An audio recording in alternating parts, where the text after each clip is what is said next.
I'm back with author and writer Shane Cashman. You can follow him on X at Shane Cashman, the website scnr.com. And Shane, you were talking about an article you wrote in which you accompanied some guys who were, busting an alleged pedophile ring, people who lure these young girls. Now, talk about how you busted. Is it that you find a girl who's maybe pretending to be young or can get away with looking young, and then she responds to these dudes? Talk about how this. How do you do the expose? Right. So I was with them for a weekend in Ohio. The first day we had four sting operations set up, three of which went through. And on that day, they had a decoy, and it was a 25-year-old woman who happens to have a speech impediment and happens to be quite petite. And she also puts makeup on her face to make herself look extremely young. And when in the field, wears a COVID mask while also wearing a Minecraft backpack and holding a doll.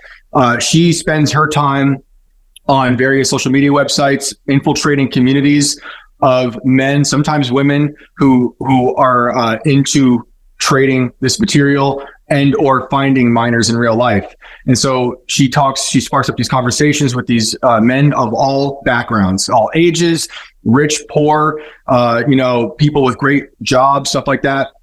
Doesn't matter. And they eventually get to a point where they want to meet her in person, thinking she's either 11 or 12, like something like, extremely ridiculously depraved.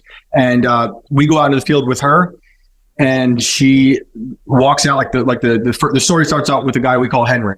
She walks to his house. He's waiting in the yard. He's a large 60-year-old man. And she walks up to him. She hands him the doll. She plays very coy. He holds the doll to his chest. It's terrifying how brazen this is all happening on a suburban street in Ohio. They start to walk away together. The second they walk away, we approach them with Alex. Alex is a team of people who live stream it. One person films it for higher quality later on for their website. That's partly for they have an audience that likes watching this. They also, it's a part of self-defense. If anything were to go down, they have proof of how exactly what happened. And then the decoy goes back into the car, and we spend hours with these terrible men. And Alex has everything printed out that they've said to this decoy online, thinking that she was 11 or 12, everything they want to do, extremely explicit material.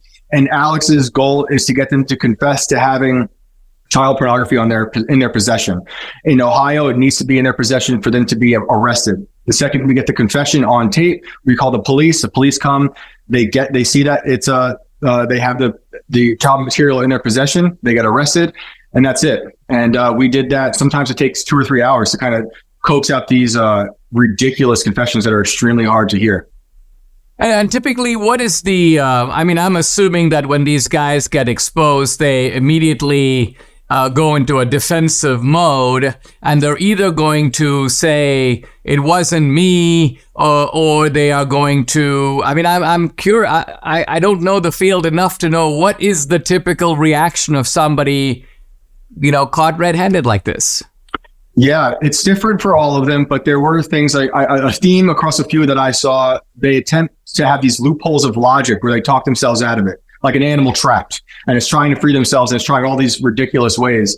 The first guy who I was just telling you about, he said his nephew stole his phone. He said it wasn't him. He kept calling it stupid talk, all these things. But Alex has done this for 4 years now, where he knows that if he can kind of play the good cop and say, hey, we can get you help, which he doesn't believe they can be helped. But if we can get you help, and almost put the blame on something else, like they blame the internet for your evil urges, they start to slowly admit. So like after 30 minutes or an hour, you'll get small truths. And then we know those are just small truths. And then you work on those small truths to come into like a larger truth about exactly what they wanted to do, what their intentions were.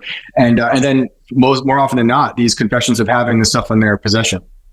I find this just psychologically interesting because they often say that, even though you have an evil side in people, very few people will openly admit being evil. It's sort of not like in the movies, right? Or even in Shakespeare's Othello, where Iago's like, yeah, I'm evil, Right. But in reality, people are like, no, I'm not evil. I stole because my kids were hungry, or I killed this guy because I had to, So right. I'm interested in these clever or unclever rationalizations that people come up with. I mean, for you, it must be fascinating to observe and record and write about this process.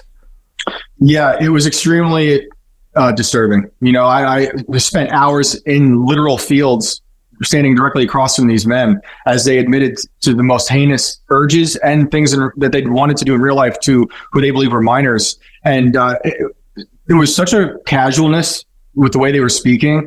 And sometimes they would say they knew it was wrong, but I don't think they meant it. I think they said it knowing that's what we would want to hear, you know?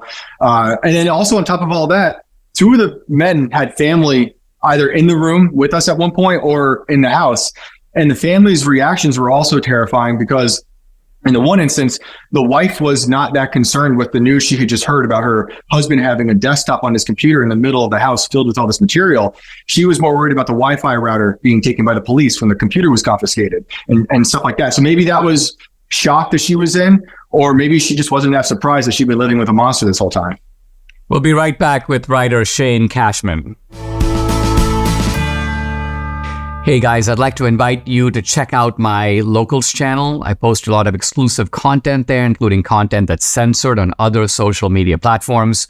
On Locals, you get Dinesh Unchained, Dinesh Uncensored. You can also interact with me directly. I do a live weekly Q&A every Tuesday. No topic is off limits, 8 p.m. Eastern. There's going to be one tonight. I've also uploaded some cool films to Locals, documentaries and feature films, both mine and films by other independent producers. There'll be a lot more going up next year. And of course, you know about the new film, Police State.